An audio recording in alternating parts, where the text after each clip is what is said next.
उषा काकी देखो, अब सामान महंगा हो गया है और धंधा भी इतना अच्छा चल नहीं रहा है। मैं आपको अपनी आधी कमाई नहीं दे सकता। अरे सुनिए जी, आजकल हमारे ठेले पर बिक्री कम होने लगी। ऐसे तो हमारा धंधा बंद हो जाएगा। जो कोई भी एक बार आता है वो दोबारा नहीं आता, ऐसा क्या हुआ? हाँ, मुझे भी कुछ समझ नहीं आ रहा है। मुझे तो लगता है तुम्हारे हाथों में ही स्वाद नहीं है, इसलिए हमारे ठेले पर ग्राहक नहीं आते दोबारा।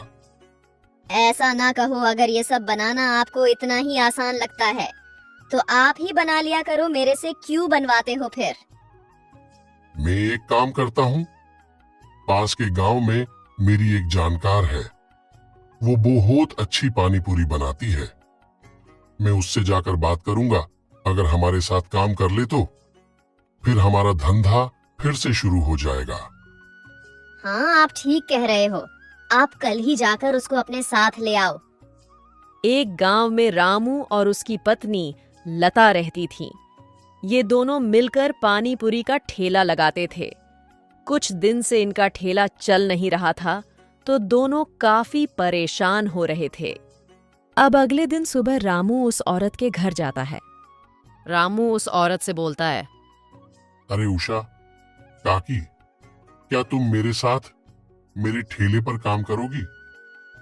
मैंने धंधा बढ़ा लिया है और काम के लिए कोई चाहिए, और आप बहुत अच्छी पानी पूरी बनाती हो, इसलिए मैं आपके पास आया हूँ। हाँ रामू, ठीक है, मैं कर लूंगी काम। मैं और मेरी पोती वैसे भी अकेले ही रहते हैं, इसलिए घर खर्च भी निकल जाएगा। ठीक है, तो फिर आप आज ही चलो मेरे साथ मेरे घर। अब उषा अपनी पोती के साथ रामू के घर आ जाती है और अगले दिन से काम शुरू कर देते हैं। उषा ने पहले दिन 100 प्लेट बनाई। वो सबको बहुत पसंद आई और रामू की अच्छी बिक्री हुई। अरे उषा काकी, ये लो आज की आपकी आधी कमाई। आज बहुत अच्छी बिक्री हुई है, और हाँ, कल ज्यादा पानी पूरी बनाना आज ही कम पड़ गई। अब अगले दिन उषा 200 प्लेट बनाती है। वो भी सारी बिक जाती है। रामू बहुत खुश हो जाता है और उषा को आधी कमाई देकर बोलता है, अब कल से आप और ज्यादा बनाना, ये तो रोज रोज कम पड़ जाते हैं। ठीक है। अब थोड़ी देर बाद रामू से लता बोलती है, क्या जी, आप उस उषा को अपनी आधी कमाई क्यों देते हो? सामान हमारा बेचते हम हैं, खर्चा हम करते हैं, और उसको सिर्फ बनाने के ही इतने पैसे, ये ठीक नहीं। हाँ, कह तो तुम सही रही हो, पर हम अब कर भी क्या सकते हैं? उसकी वजह से ही हमारा धंधा अच्छा चल रहा है।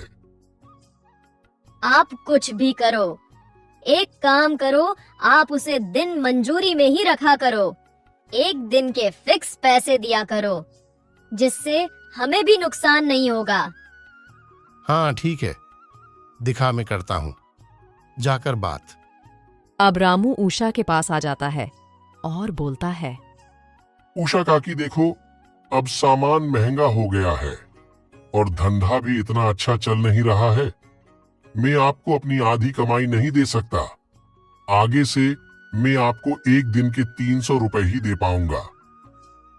रुपए तो मैं अपने गांव में भी कमा रही थी। हमारी बात आधी कमाई की हुई थी, फिर अब क्यों मना कर रहे हो? इतने से पैसे में यहाँ काम नहीं करूंगी।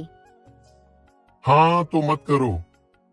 तुम काम नहीं करोगी तो क्या हमारा धंधा नहीं चलेगा क्या? हमें भी करना आता है। जाओ तुम यहाँ से।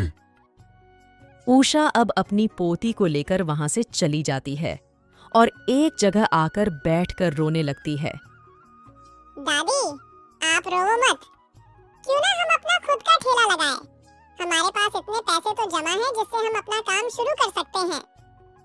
हाँ, तुम सही कह रही हो बेटी, पर क्या हमारे ठेले पर लोग आएंगे?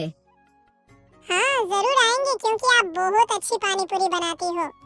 अब अगले दिन से उषा ने ठेला लगा लिया रामू की दुकान के पास। पहला दिन था, इसलिए बिक्री कम हुई, पर कुछ ही दिनों में उषा के ठेले पर भीड़ जमा होने लगी।